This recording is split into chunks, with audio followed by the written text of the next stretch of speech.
we are, folks. Thank you for starting off another week with us. This one being the very last week of February, and I'm ready to say goodbye to it altogether. Even though the winter weather that has come back with a bit of a vengeance is going to stick around through at least the first half or so of March. On that weather-related topic, a little snow in the forecast for tomorrow night. Not much, just maybe enough, an inch or less of the white stuff, but cold temperatures, as you can very well feel if you've experienced it at all today by stepping out the door whatsoever, are going to be much more winter-like and even a bit below average, and we're going to be in the teens for some nighttime lows. We've got a chance of snow here and there throughout the forecast period, and it's just going to be winter as it continues. Spring now 20-some days away, but that's only on the calendar.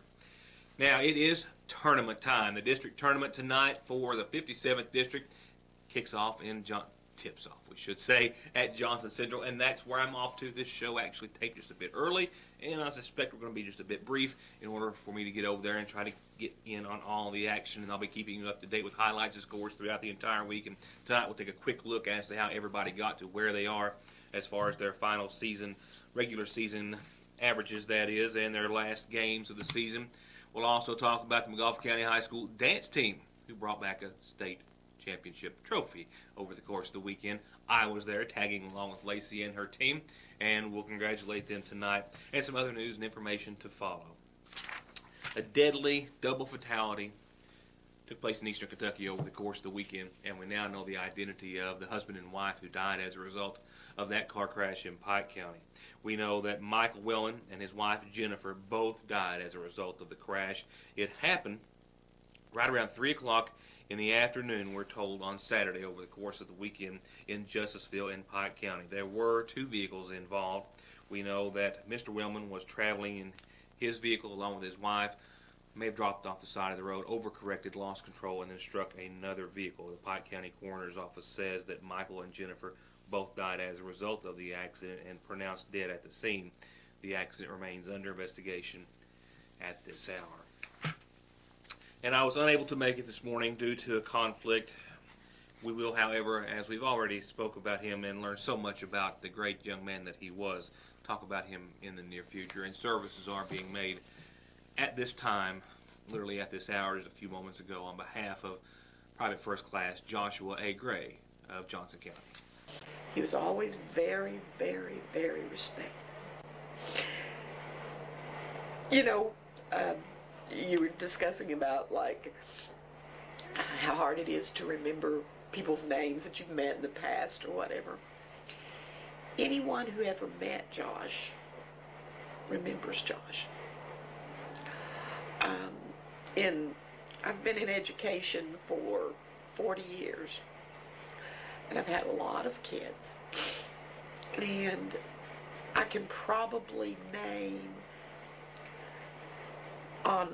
of those 40 years of education, you know, on my 2 hands, the kids who stood out because they were so whatever.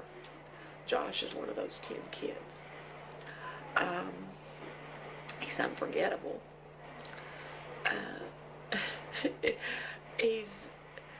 I really feel for his mom and dad. They've lost a great young man. That was a portion of an interview that I aired the day after family and friends started to learn of Josh's passing in Afghanistan. That was Brenda Porter, his academic team coach, who spoke so fondly of him. The young man is being well remembered for so many things. The outstanding student he was, his ACT of 34 was just a portion of his resume. The 21-year-old 2011 graduate, though, of Johnson Central High School died Monday, February the 10th at the Bagram Airfield in Afghanistan. He was deployed just in January and was serving as a satellite communications system operator and maintainer. And after a more than 2-week wait, he has returned home to his friends and family, where services are to be held in his honor this weekend. We only know that Josh died in a non-combat related incident that is still under investigation by the Department of Defense. He was assigned to the headquarters and headquarters battalion of the 10th Mountain Division from Fort Drum, in New York. New York's governor, as well as Kentucky's, both ordering flags at half-staff this Saturday in Josh's honor. And as I spoke with the Jones and Preston Funeral Home, the family was at that hour, and that was a short time ago, in the process at that time of making arrangements. We hope to have those before we leave you this evening, and I will be talking more about Mr. Gray very, very soon. With that, I'm going to pause for just a few moments. More news right after this.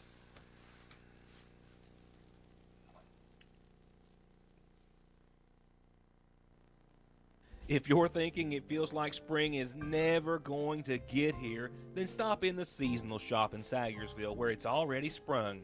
They've got all the colors, styles, and all the collections of the season just bursting from home decor and dishware and table settings and so much more. Plus monogrammed and the most colorful of ways to say welcome. All this and so much more at Fraser's Prater Drugs Seasonal Shop, just down from the drugstore and the Radio Shack. Always the best selection of hand-picked, quality, pre-owned cars, trucks, and SUVs, all with the service, prices, and financing aimed at making sure you drive off with the deal and vehicle you've been looking for. Premier Motors in Paintsville, 297-4121. Check out our daily specials that get even better after 4 o'clock and only at your Sagersville Lee's Famous Recipe. On Mondays, get our famous footlong with our homemade chili. It's just $2.49. And after 4 o'clock, it's only $1.99. A deal as great as the taste. And only at your Sagersville Lee's Famous Recipe. And remember, just because our famous footlong with chili is Monday's special doesn't mean you can't get it any day of the week at your Sagersville Lee's. Faster, friendlier, family-owned Parkway Pharmacy, open 8:30 till 6:30 Monday through Friday in the new McGoffin Medical Plaza under the care of local pharmacist Jesse Rudd. To make Parkway Pharmacy your pharmacy, come by or give us a call at 349-4400. Let's do this. Can't believe my daughter wants to marry a Hatfield. And I can't believe my son fell in love with a McCoy. I got one thing to say. They're going to have the wireless plan with the best service. And I say they're going to have the wireless plan with the biggest savings. Daddy! Hush up, Mary Beth. Pa, stay out of this, Jonah. We're done talking. You got that right. Better service. Bigger savings. Daddy, we've both got Appalachian Wireless. Better service. Bigger savings. That's today's Appalachian Wireless. Have you ever noticed how many insurance commercials and advertisements are on television nowadays? You can't watch your favorite program without seeing a little pig or green lizard trying to sell you insurance and get your money for their premiums. But let me ask you this. If you have been in a serious wreck, do you really think that you are in good hands of the insurance companies when you have lost wages, medical bills, and pain and suffering from your head to your toes? The answer is no. If you want to truly be in good hands, give me a call. I'm attorney Donald Wayne McFarland. Let me put my 20 years of experience in working to protect the rights of injured people to work for you. 349-9000. Well, a lot of sports talk tonight. We'll get to scores. We'll get to some big awards and more in just a few moments. Then I'm out the door to try to make it to the 57th District Tournament, hosted by Johnson Central this time around. So look for those scores and highlights for the contest all week long. With that said, right now, let me go ahead and take you on to tonight's community calendar, brought to you by McGoffin Farm Bureau. And Monday's calendar starts off with birthday wishes, not for one, but for many. And a happy belated birthday wish to a lady who keeps us in line with a lot of birthdays all year long. Happy 62nd birthday. Her birthday was Saturday. To Brenda Gibson, love your sons Eddie and Tyrell, a host of family and friends.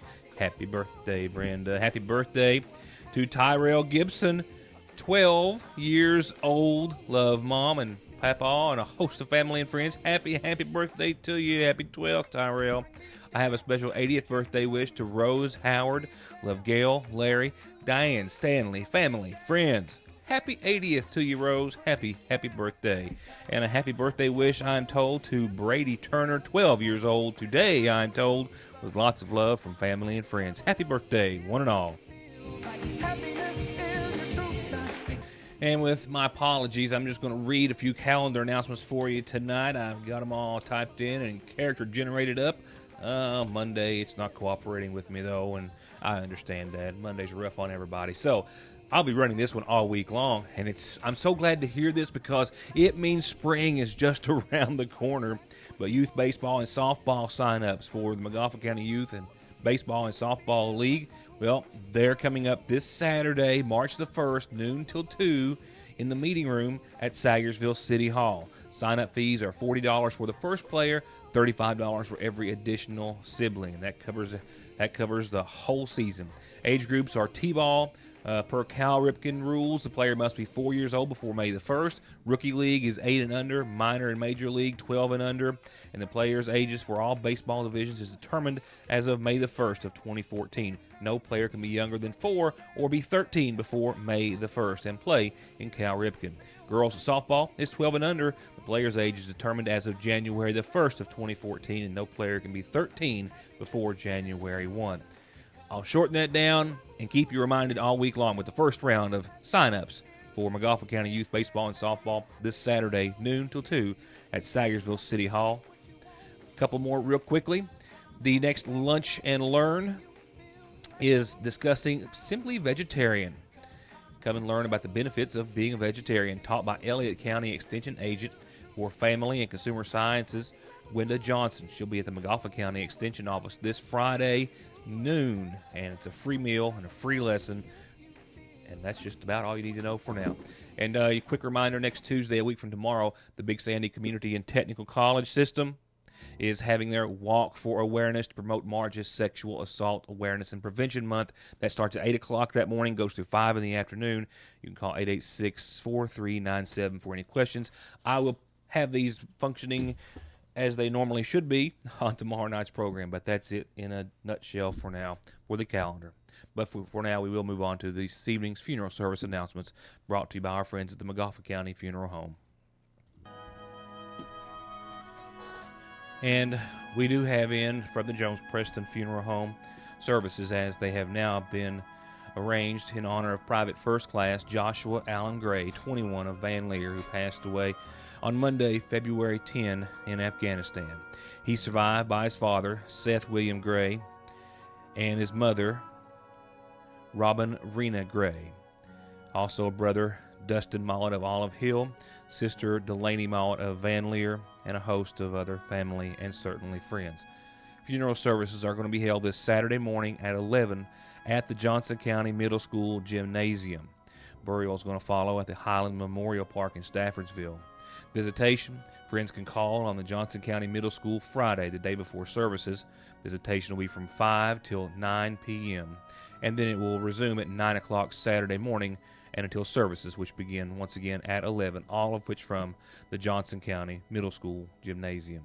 The family asked that in lieu of flowers, memorial donations can be made to the Johnson Central High School academic team and Skills USA.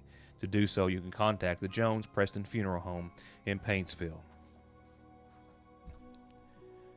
And one last listing this Monday. It comes in loving memory of Harold Cottle, sadly missed by his wife and a host of family and friends.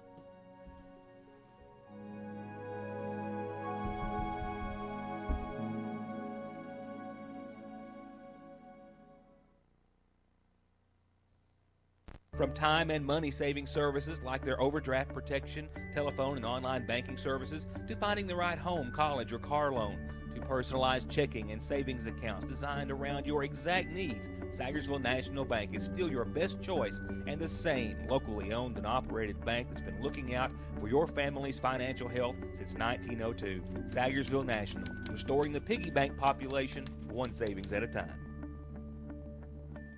At the end of every race, Mark Martin hangs up his driving gloves. He hangs up his fire suit. And he hangs up his helmet. Which is why he picks up his phone and opens the ER Extra app. The app shows ER Extra wait times, locations, and more. It's the one safeguard Mark Martin is never without. ER Extra at Paul B. Hall Regional Medical Center. Extra fast, extra easy, extra great. Attention candidates, for whatever you want to get your name and message on, shirts, caps, pins, matches, cozies, and more, call Avavian Deaton, and she can tell you about her campaign special. That's 72 caps and 24 t-shirts delivered to your door for a limited time low price of just $3.99. Call Avavian, 349-3835. The New Year's sales event rolls on at Conley's with 3.99% and up to $1,000 in rebates on new Polaris's. Kawasaki's got 3.95% or save up to $1,500 in cash. And just in, Polaris Power digital inverter generators, ultra quiet and ultra affordable at Conley's, Kawasaki, and Polaris of Paintsville. This year, W2 means we double. Hutch Chevrolet Buick GMC will double your tax return up to $1,000. With more, here's Earl Justice. Find 200 of our most popular vehicles with payments starting at just $149 a month with zero down. Plus all sales decision in 15 minutes or less, or I'll give you the vehicle. This double your tax return event ends in 2 weeks at Hutch Chevrolet Buick GMC in Paintsville, Kentucky. Isn't it time to buy Hutch? Well, they danced their hearts out over the weekend, and they're doing it again tonight. The McGoffin County High School dance team is performing during the 57th District Tournament, and that's maybe by the time you're watching this where I am, or well, I'm hopefully well on my way as we take the program a bit early. Nevertheless, the ladies earned their trip to the state championship in Frankfort over the course of the weekend with their outstanding performance at the regional competition, and they didn't disappoint there either. And out of 4 performances for the day, this is the one that brought them home the state championship title. You're looking at Lexi Bowling, Haley Preston, Lacey Howard, Hannah Isaac, Sydney Blanton, Hannah McFarland, Kyla Hale, Abby Sweeney, Amanda Kraft, Whitney Jenkins, Lacey Mortimer, Jenna Elam, Emily Parsons, and Allie Russell. And all together in the medium division, they brought home first place in the open category, second in jazz, a third in hip-hop, and a fifth in pom. And along the season, they've had some other big events. They got to perform at the Morehead State University game on February the 17th. And Morehead, UK, and Pikeville are all wanting to recruit their seniors. This also made them back-to-back state champions in the open category. By the way, FYI, they're hosting regionals next year. They're also on the road and performing at tonight's district game at Johnson Central High School. And this was a job very well done for the ladies. They did us very proud in all their dances and in all their efforts as well.